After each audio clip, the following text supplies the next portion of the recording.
Hindi aksidente na narito ka ngayon.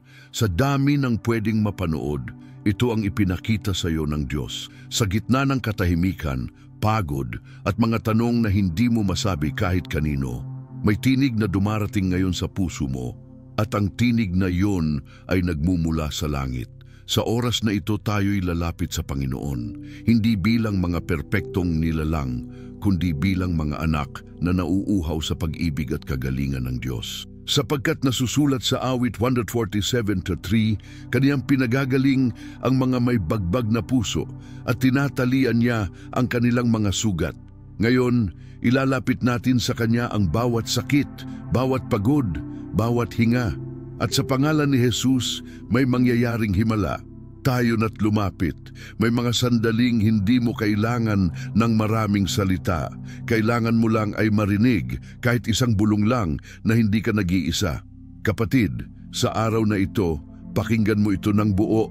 Dahil naniniwala akong ang Diyos mismo ang naglapit sa iyo rito. Hindi para takutin ka, kundi para yakapin ka. Hindi para itulak ka, kundi para hilumin ka. May layunin ang bawat hinga mo ngayon. May plano ang Diyos sa bawat patak ng luha na hindi mo na kayang ipaliwanag. Sa oras na ito, inaanyayahan Kanyang magpahinga sa Kanyang presensya. Ang bawat panalangin ay naririnig, walang nasasayang. Kahit ang mga hikbi mo na walang tunog, kinikilala iyon ng langit. At ngayong oras na ito, sama-sama tayong mananalangin, hindi bilang obligasyon, kundi bilang pakikipagtagpo sa Diyos na buhay. Dumalangin kayo at kayo'y bibigyan, humanap kayo at kayo'y makakatagpo, kumatok kayo at kayo'y pagbubuksan. Mateo 7:7. Kaya bago tayo magpatuloy, isulat mo sa mga komento, naniniwala ako sa himala ni Jesus. At huwag mong kalimutang mag-subscribe para araw-araw mong marinig ang tinig ng Diyos. Hindi mo kailangang magpaliban pa. Ngayon mismo, buksan ang iyong puso, itulak mo ang anumang pag-aalinlangan, at hayaang magsimula ang himala habang tayo'y nagdarasal kasama ang buong pananampalataya. Panahon na para marinig mo ang tinig ng Diyos, maramdaman ang direksyon ng Kanya, matanggap ang pangako ng Kanyang kagalingan sa katawan, sa puso, sa espiritu mo. Tumayo ka sa katotohanan na ang pangako ng Diyos ay hindi nawawala, hindi tinatanggal, at ang bawat salita niya ay buhay. Lumuhod ka kahit sa isip, isara ang mga mata kung maaari, huminga ng malalim, ipagkaloob ang anumang kalungkutan, anumang sakit, lahat ng pagod, lahat ng tanong. Kasama mo ako dito, kasama natin ang Panginoon, sapagkat ako'y sumasayo, sabi niya. Hindi bilang isang ideya, kundi bilang katotohanan na tumitibok sa dibdib mo. May himig ng pag-ibig ang Diyos para sa iyo na hindi mo pa naririnig ng buo, at ngayon mamamayani yan sa katahimikan. Manalangin ka ng buong tapang. Ama naming makapangyarihan, Diyos na nagmamahal, sa araw na ito kami ay lumalapit, umaasa, at nagtitiwala. Sa pangalan ni Jesus na nagpapatunay sa iyong kapangyarihan, inihahain ko sa iyo lahat ng aking pilay, panghihina, ang bahaging naghihirap, ang sugat na hindi man lang nakikita ng iba pero ramdam ko sa sarili. Puspusin mo ako ng iyong kapangyarihan. Alisin mo ang anumang hadlang sa aking katawan, sa aking kaluluwa. Ang anino ng sakit ay litisin sa pangalan ni Jesus. Bigyan mo ako ng lakas ng loob para hawakan ang pangako ng kaharian na ang mga may sakit ay gagaling tulad ng pangako sa Jacobo 5:15. Ang panalangin ng pananampalataya ay magliligtas sa may sakit at babangitin ng Panginoon at gagaling siya. Hayaan mo ang iyong kapangyarihan na dumaloy, magpagaling ng bawat selula, bawat bahagi na nangangailangan ng paggaling. Puno mo ng awa, ng lunas ang bawat sugat, bawat pilay. Punuin mo ang aking puso ng pag-asa na walang hanggan. Turuan mo ako na makinig sa iyong tinig, direksyon ng Diyos, upang malaman ko ang mga susunod na hakbang. Hindi ko idedemanda ang madali. Mula sa unan ng kahinaan, sa labi ng luha, maririnig ko ang iyong tinig, maramdaman ko ang iyong pagsuyo, dahil alam kong ang pangako ng Diyos ay siya'y tumugon at siya'y magliligtas sa kaniyang bayan. Awit 34:7. At sa bawat paghinga, matatanggap ko ang bagong lakas, ang bagong pananampalataya. Pinaniniwalaan ko sa pangalan ni Jesus dahil sa kanyang pangalan may kapangyarihan, may himala, may panibagong pag-asa. Sa bawat bahagi ng aking katawan na nangangailangan ng pagaling, minumulto ko ang salita niya. Pagaling ka ng tuluyan sa pamamagitan ng kanyang mga sugat.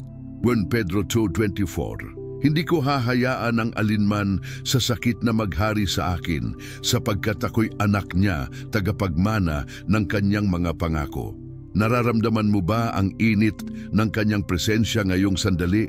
Pakisara mo ang mga mata.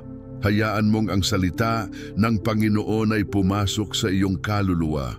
Hayaang ang bawat pulong ng panalangin ay maging tulay sa pagitan ng iyong kahinaan at ng kanyang walang hanggang kapangyarihan.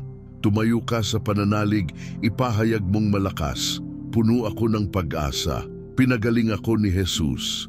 At habang sinabi mo iyon, makita mong unti-unti itong nagiging katotohanan dahil hindi siya nagliliwanagan sa gabi lamang, kundi sa umaga ng iyong buhay.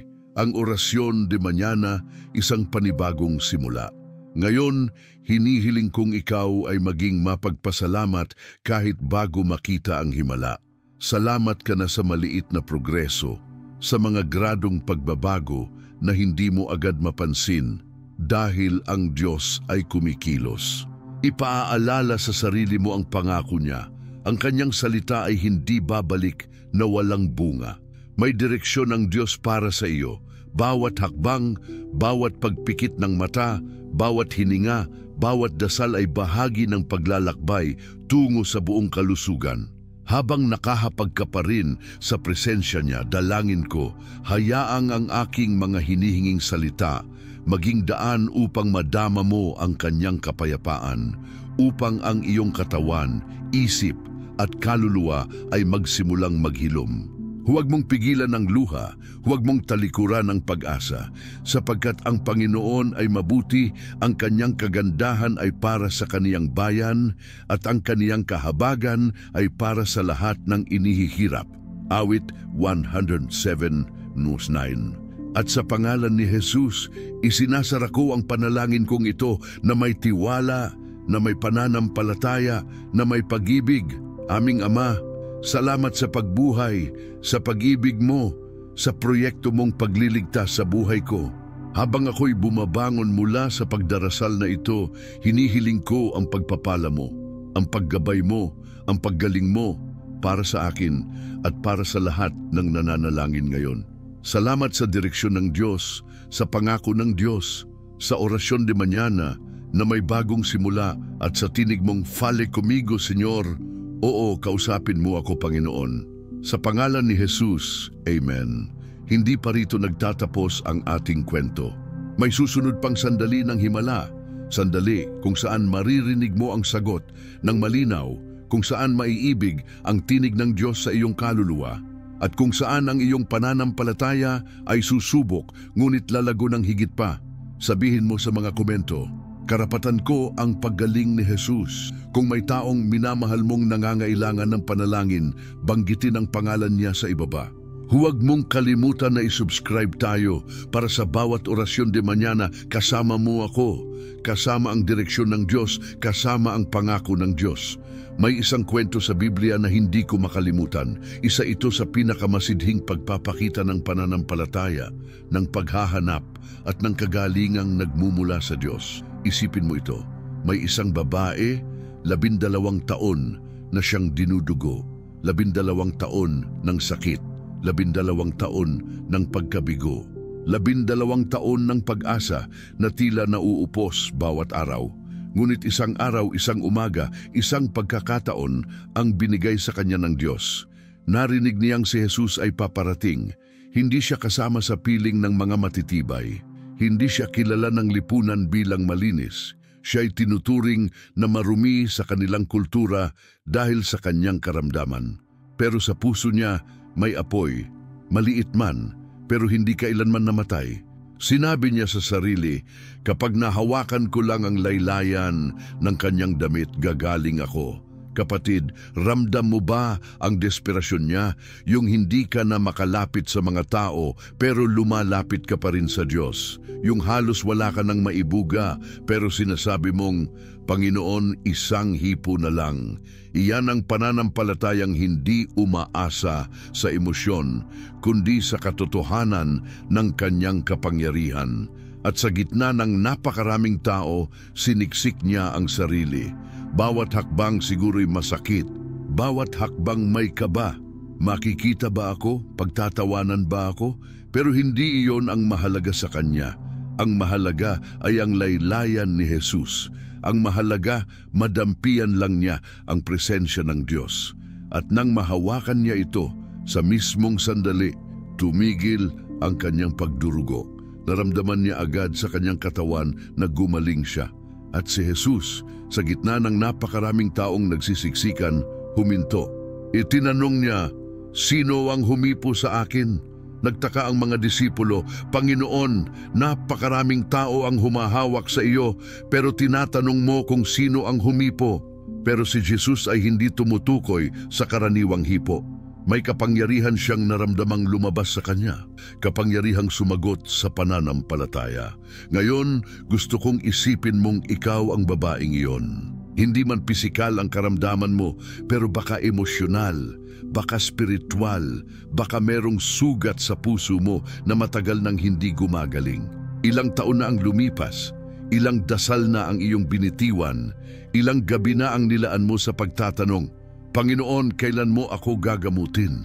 At ngayon, sinasabi ng Diyos sa iyo, anak, ang iyong pananampalataya ang magpapagaling sa iyo.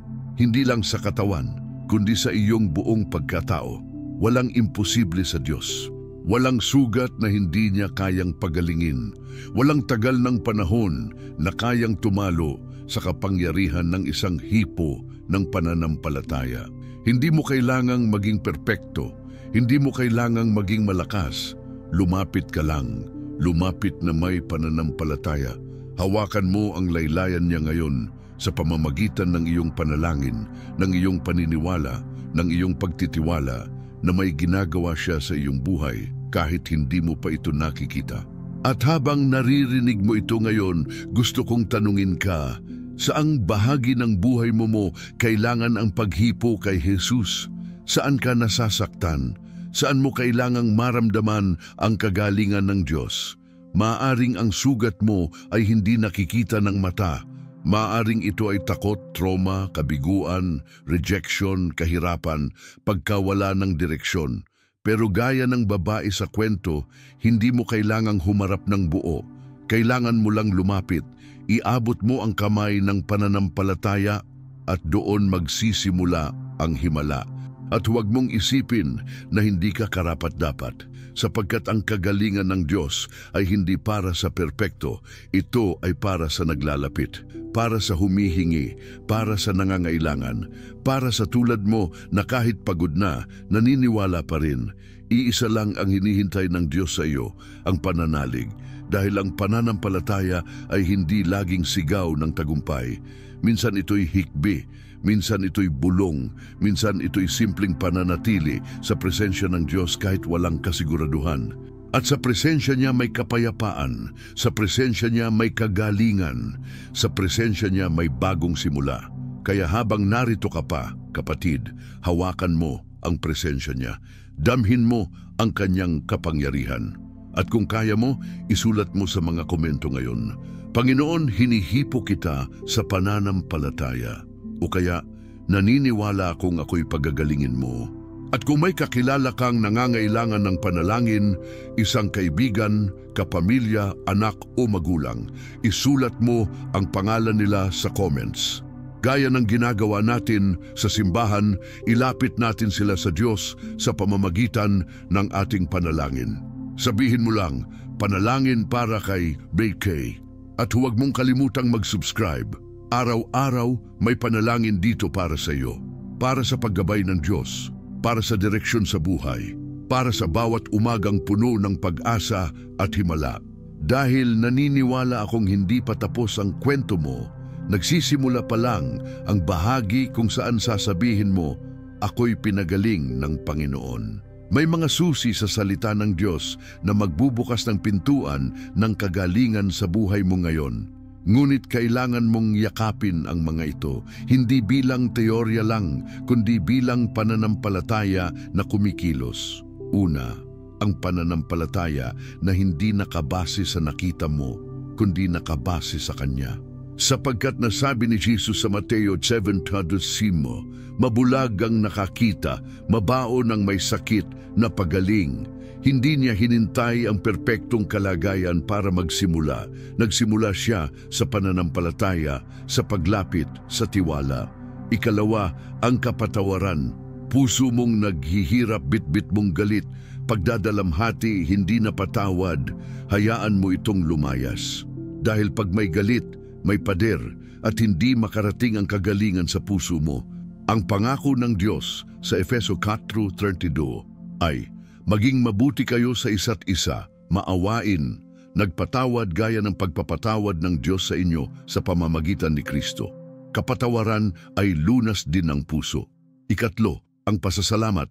Hindi mo kailangang hintayin ang himala bago magpasalamat. Pasalamat kahit bago makita, dahil sa salita ng Diyos, sa pamamagitan ng pasasalamat lumalago ang pananampalataya. Sa Filipos 4:6, ipinapaalala niya, huwag kayong mabalisa sa anumang bagay, kundi sa lahat ng bagay sa pamamagitan ng panalangin at pagsusumamo na may pasasalamat ang inyong mga kahilingan ay ipabatid sa Diyos. Pasasalamat ay susi sa puso ng Diyos. Ipinapakita nito na may proseso ang paggaling.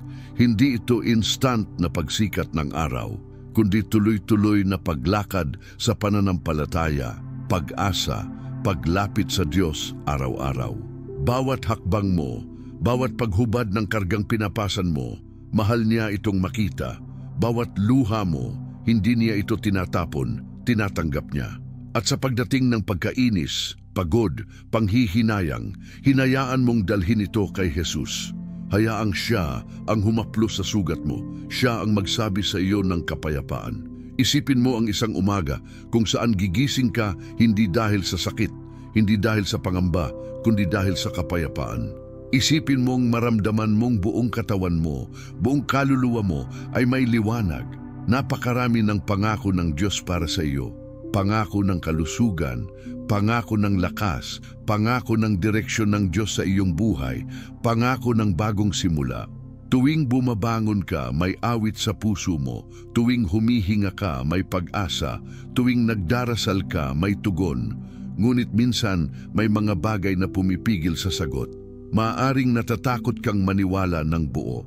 Maaring natatakot kang mahirap ang proseso. Maaring iniisip mong sobra na sakit mo para sa sinuman, pero lalo na para sa Diyos. Ngunit tandaan mo, walang sakit ang sobra para sa Kanyang kapangyarihan. Wala kang kailangang maitago, wala kang kailangang ipaliit. Panginoon ay tumatanaw sa iyong puso, hindi sa panlabas. At kung handa kang magbigay ng lahat sa Kanya, lahat ng takot, lahat ng pag-aalinlangan, siya ang magbibigay ng katiyakan. Ngayon, hinahangad kong isipin mong dalawang tao, ikaw ngayon at ikaw sa kinabukasan, ikaw na may bagong katawan, may bagong pag-asa, may bagong direksyon, alinman sa iyong pangangailangan, sa kalusugan mo, sa emosyon mo, sa espiritu mo, sa relasyon mo, ang Diyos ay may tugon sa bawat isa.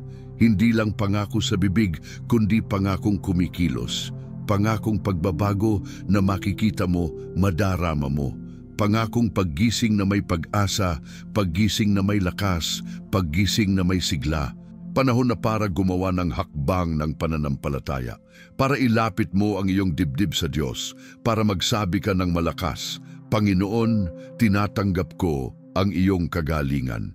Panahon na para patawarin ang sarili mo, patawarin ang nakaraan mo, patawarin ang mga nagbato sa iyo, patawarin ang mga pagkakataong hindi mo nakita ang liwanag, sapagkat sa pagpapatawad may paglaya. Panahon na para magpasalamat, hindi dahil kumpleto na, kundi dahil may Diyos sa gitna ng iyong kakulangan. Ihanda ang puso mo, abutin ang kamay ng Diyos habang nakatitig ka sa Kanya. Hayaang ang Kanyang pangako ng kagalingan sa pangalan ni Jesus ay maging ilaw mo ngayong gabi, ngayong oras. Dahil kapag inilapit mo ang pananampalataya, kapag inilapit mo ang puso mo sa Kanya, may lakas na dumadaloy, may pagkilos ng Diyos, may himalang nagsisimula. Sabihin mo sa sarili mo ngayon, ako ay anak ng Diyos. Karapatan ko ang kagalingan ni Jesus. Kung nais mong may kahilingan, isulat mo sa komento, panalangin para sa aking kagalingan.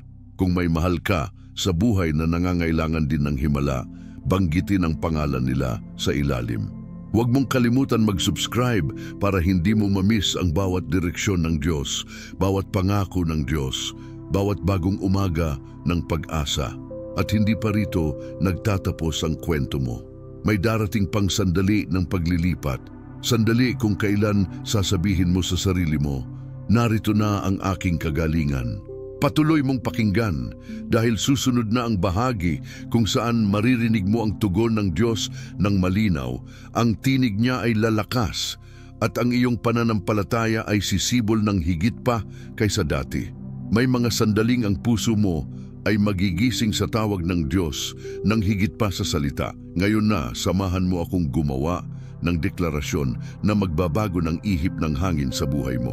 Hindi ito basta-basta lang isang sermon. Ito ay usapan ng iyong kaluluwa sa Diyos na buhay.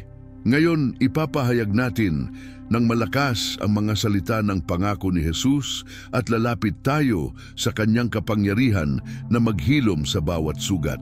Narinig mo na ba ang mga talata gaya ng, may sakit baga ang sinuman sa inyo? Ipatawag niya ang mga matanda sa iglesia at ipanalangin nila siya na pahiran nila ng langis sa pangalan ng Panginoon.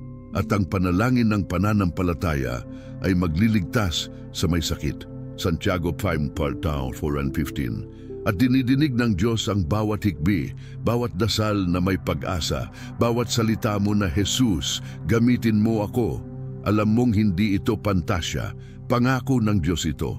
Pinagkakatiwalaan niya, may mga pangako rin siya na nagsasabing, sinugo niya ang kaniyang salita at pinagaling sila at iniligtas sila sa kanilang mga ikapapahamak. Awit 107:20.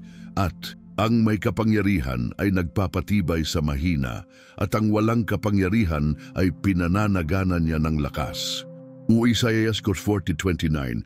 Ang mga awit 1-2-3-3 ay nagpapaalala sa atin, siya ang nagpapatawad ng ating kasalanan, nagpapagaling ng ating mga sakit. Hindi lang ito lip service. Ito ang mga katotohanang nilalaman ng kasulatan na naghihintay mong hawakan. Ngayon, makinig ka sa tinig ng Diyos na nagmumula sa kalawakan ng Kanyang salita. Mayroon siyang direksyon para sa iyo. Mayroon siyang pangako ng paggaling at bagong simula. Hindi mo kailangang hintayin ang makikita mo ng perpekto. Hindi mo kailangang malaman lahat ng sagot bago ka maniwala. Kailangan mo lang pumayag bumigay ang iyong puso sa Kanyang paggabay, sa Kanyang plano. Kailangan mong bigkasin ng malakas. Panginoon, ipinapasa ko sa iyo ang aking kalusugan, ang aking katawan, ang aking puso. Habang ginagawa mo iyon, hayaang pumailan lang sa iyo ang kapayapaan. Hayaan mong magdaloy ang biyaya niya sa iyong kaluluwa, sa iyong mga ugat, sa bawat bahagi ng katawan mo na nangangailangan ng pag-ayos. Alam mong may bahagi ng buhay mo na tumigil sa umuunlad dahil sa sakit o pangamba. At ngayon ay pagkakataon mong muling lumakad sa liwanag ng pangako ng Diyos. Mahalagang makita mong may direksyon ng Diyos na darating mula sa iyong pagdarasal, mula sa iyong pananampalataya, mula sa pag-asa na hindi maglalaho kahit sa dilim. May kapangyarihan ng pagdeklara sa pangalan ni Jesus. Ako'y gagaling, ako'y naniniwala, ang kagalingan ay akin na. Kapag sinabi mo ito, naglalahad ka ng tanda ng iyong pananampalataya. Nagbibigay ka ng espasyo para sa himala na pumasok sa buhay mo. At habang binibigkas mo iyon, naramdaman mo ba ang kirot na unti-unting humuhupa? Narinig mo ba ang pumipintig na tinig ng Diyos na nagsasabing, karapat-dapat ka? Ngayon, halina't sabayan mo akong magdeklara ng malakas. Sa pangalan ni Jesus, tinatanggap ko ang kagalingan. Sa pangalan ni Jesus, itinuturing kong ganap na ako ng malakas. Sa pangalan ni Jesus, may bagong simula ang buhay ko. Sa pangalan ni Jesus, may direksyon ng Diyos na magdadala sa akin sa katibayan. Gawin mong pananalig ang leader ng iyong araw-araw na buhay. Gawin mong pangako ang ilaw sa iyong gabi. Isulat mo sa komento, panalo ako sa pagbawi ni Jesus. Kung may tiyak na bahagi ng katawan mo, kaluluwa mo, o relasyon mo na gusto mong ipanalangin, banggitin mo ngayon, kasama tayo sa panalangin para doon. Huwag mong palampasin ang pagkakataon. Mag-subscribe ka para lagi mong madinig ang tinig ng Diyos, para araw-araw mong makasama ang panalangin, pag-asa, kagalingan at direksyon ng Diyos. May darating na sandali kapag hindi mo lang magiging nananampalataya, maririnig mo rin ang sagot. At sa sandaling iyon, mararamdaman mong may bagong hangin na pumapasok, may bagong lakas na umiusbong, may bagong araw na sisikat para sa'yo. Sa bawat pagmumuni-muni mo sa katahimikan, sa bawat hininga mo ngayon ay may pag-asa na bumabalik at may bagong simula na unti-unting nagbubukas. Ang pangalan ni Jesus ay hindi nagbabago. Ang kanyang pangako ay matibay, matatag at ganap. Naririnig mo ba sa puso mong may kumukuwadrong sigaw ng pananampalataya? May gumigising na lakas sa iyong espiritu? Dahil sa oras na ito, hindi tayo basta nagtatapos sa panalangin lang. Dadalhin natin ang ating deklarasyon sa aksyon, ang ating pananalig sa pagkilos ni Jesus, ang ating pag-asa sa pagtawag niya sa atin mula sa dilim patungo sa liwanag. Tayo'y manalangin muli. Panginoong Jesus, Diyos ng kagalingan, Diyos ng bagong simula, dinadala namin ang aming mga pangangailangan, ang aming mga sugat, ang mga bahagi ng aming mga puso at katawan na nangangailangan ng iyong pagpawi. Pinagkakatiwalaan namin ang iyong salita. Sinasabi namin, sa pangalan mo, hayaan mong ang bawat sakit ay humupa, bawat sakit-sakit na bahagi ng katawan ko ay pagalingin mo, bawat agam-agamin sa isip ko ay pahupain mo, bawat pangungulila sa kaluluwa ko ay isalin mo sa kapayapaan, bawat pagod at takot sa pagkabigo ay iyong gawing lakas at pag-asa. Amen. At habang nakahiga ka sa presensya niya, habang nakasandal ka sa pag-asa ng Panginoon, hayaan mong magliwanag ang kanyang presensya sa buong pagkatao mo. Sa umpisa pa lang ng panalangin, naramdaman mong may kumikislap na liwanag sa kabila ng kadiliman. Sa gitna ng takot, may tapang. Sa gitna ng mga tanong, may malinaw na direksyon ng Diyos. Sa gitna ng mga pagdududa, may pagtitiwalang hindi kanya pababayaan. Ipahayag mo ngayon, ako'y anak ng Diyos. May karapatan ako sa kagalingan ni Jesus. Hayaan mong ang salita nila ay maging mantra mo sa bawat araw. Pag-asa, pananampalataya, pagkilos, direksyon.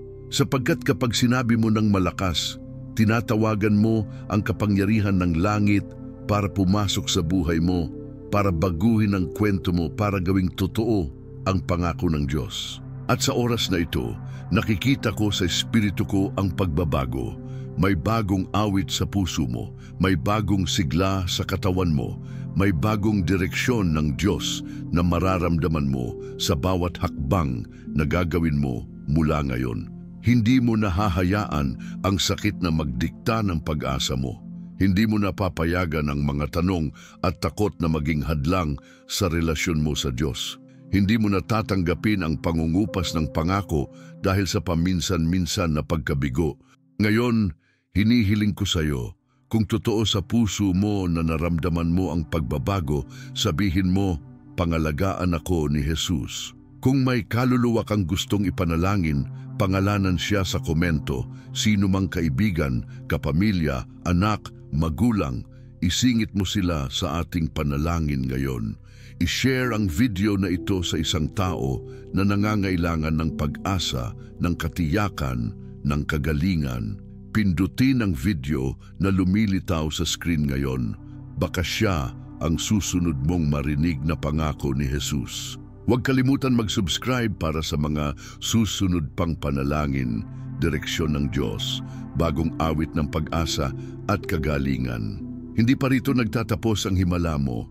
May susunod pang araw kung saan maririnig mong malinaw ang sagot ng Diyos. May susunod pang umaga kung saan gigising ka hindi dahil sa pangamba, kundi dahil sa kapayapaan. May susunod pang kwento ng kagalingan na babalikan mo bilang patunay ng kanyang katapatan. Salamat sa lahat ng narinig mo, sa lahat ng panalangin mong isinusulat mo sa puso mo. Sabihin mo sa sarili mo, ako'y pinagaling na. Ako'y naglalakad sa pangako ni Jesus. Hayaang ang buhay mo ang magiging testigo ng kagalingan, ng walang sawang paniniwala, ng walang pag-urong, sa pangalan ni Jesus. Amen.